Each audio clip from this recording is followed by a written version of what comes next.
The divorce of my sister did not just end her marriage. It shattered my peace. I still remember the night my phone rang at 2:27 in the morning. I was half asleep, tangled in the sheets, my mind drifting between dreams and unfinished tasks. When I saw my father's name flashing on the screen, a knot tightened in my chest. Dad never called that late unless something was wrong. "Hello," I whispered. "She is coming to your house tomorrow," he said without greeting or explanation. "Who?" I asked, though I already knew the answer. "Your sister, Valeria." I sat up. What happened? There was a pause, then a heavy, final tone. "She is getting a divorce." Those words should have brought sadness, compassion, concern. Instead, I felt fear, because in my family nothing ever happened without becoming my responsibility. Valeria was 4 years older than me. Growing up, she was the golden daughter, beautiful, popular, the one who married young into money while I stayed behind, buried in books and part-time jobs. When she married Ryan, my parents acted as if she had won the lottery.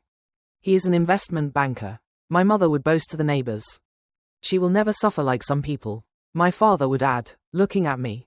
Some people meant me.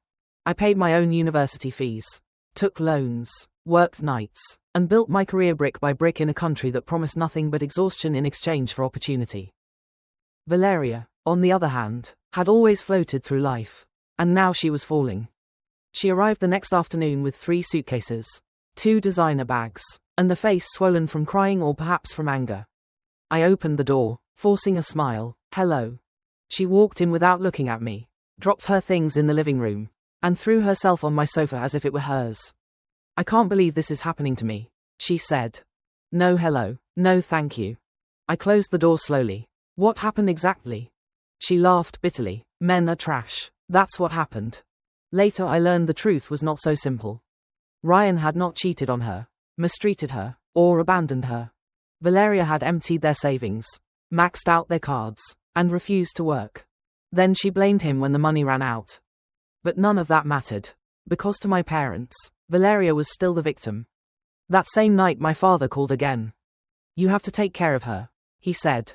I leaned against the kitchen counter, phone pressed to my ear. "She is staying here temporarily. I am helping. What more do you want?"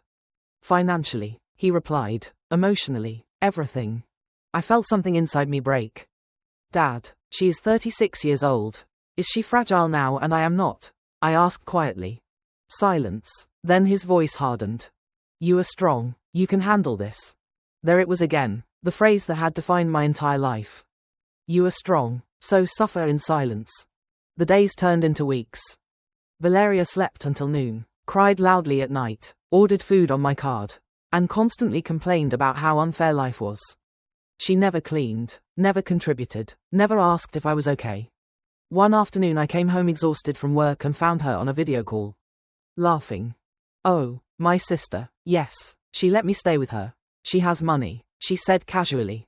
I stood frozen. She let me, she has money. That night I checked my bank statements. Thousands of pesos had disappeared, groceries, Uber rides, online shopping, all charged to the card I had once lent her. "Just in case," I confronted her. "You said it was an emergency card." She growled. "Why are you acting like I stole from you?" "Because you did," I thought, but I still had not said it. The real blow came a week later. My parents came to the house.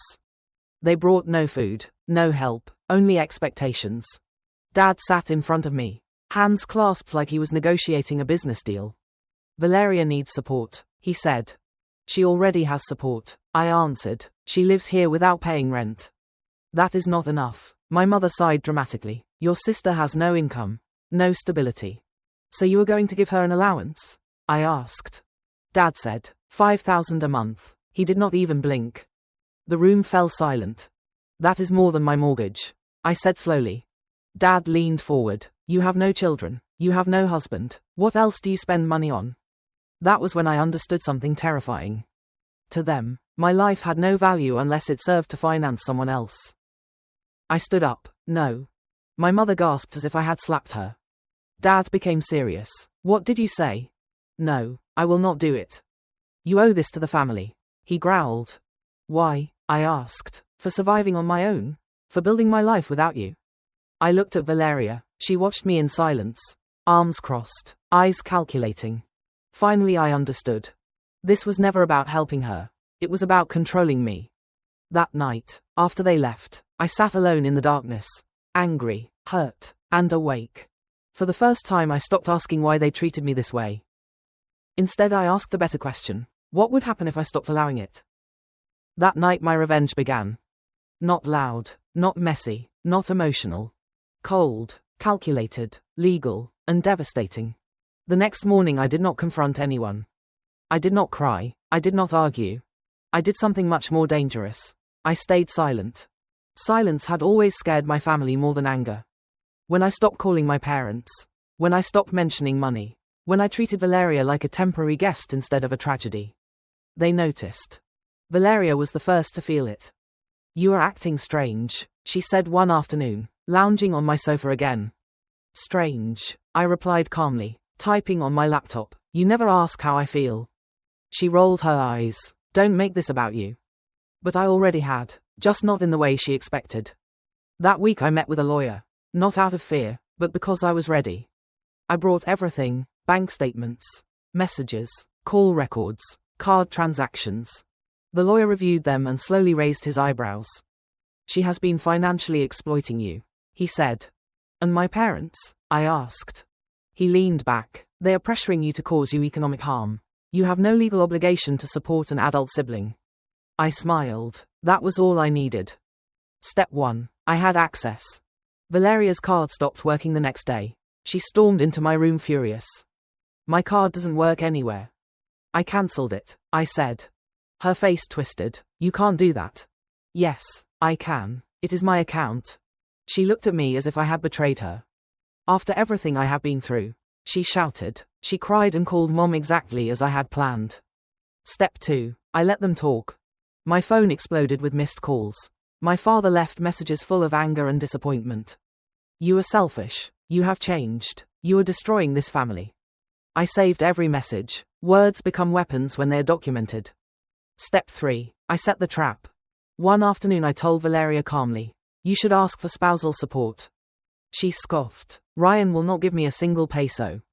"Unless you prove financial dependence," I said. Her eyes lit up. "What do I need?" I shrugged. "Proof that you cannot support yourself without income." She smiled. She had no idea she was signing her own downfall.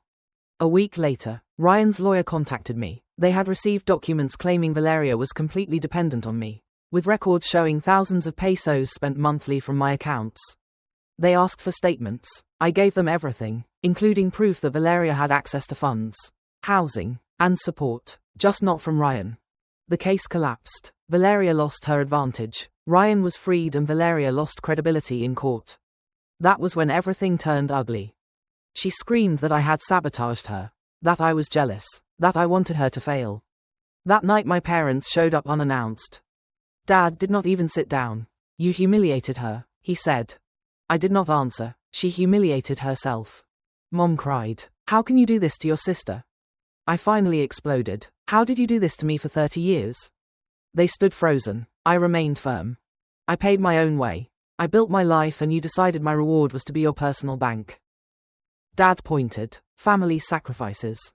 Parasites make sacrifices too," I said quietly. The room fell into absolute silence. The next day I handed Valeria a formal notice. 30 days to leave. No extensions. No negotiations. She laughed until she saw the lawyer's letter. "You wouldn't," she whispered. I already had. She moved in with my parents 2 weeks later and suddenly they no longer wanted to support her. Funny how generosity disappears when the bill arrives. Months passed. The guilt faded. The noise stopped. My account recovered. My peace returned. I heard from relatives that Valeria was struggling and my parents were devastated. But no one ever called me again. And that was the greatest victory. Because I had not only taken revenge, I had reclaimed my life. I had learned something powerful.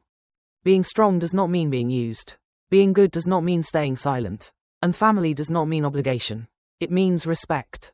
If they cannot give you that, you owe them nothing, not even forgiveness. Thank you for listening to today's story. Don't forget to like, share, and subscribe to support the channel. See you in the next story.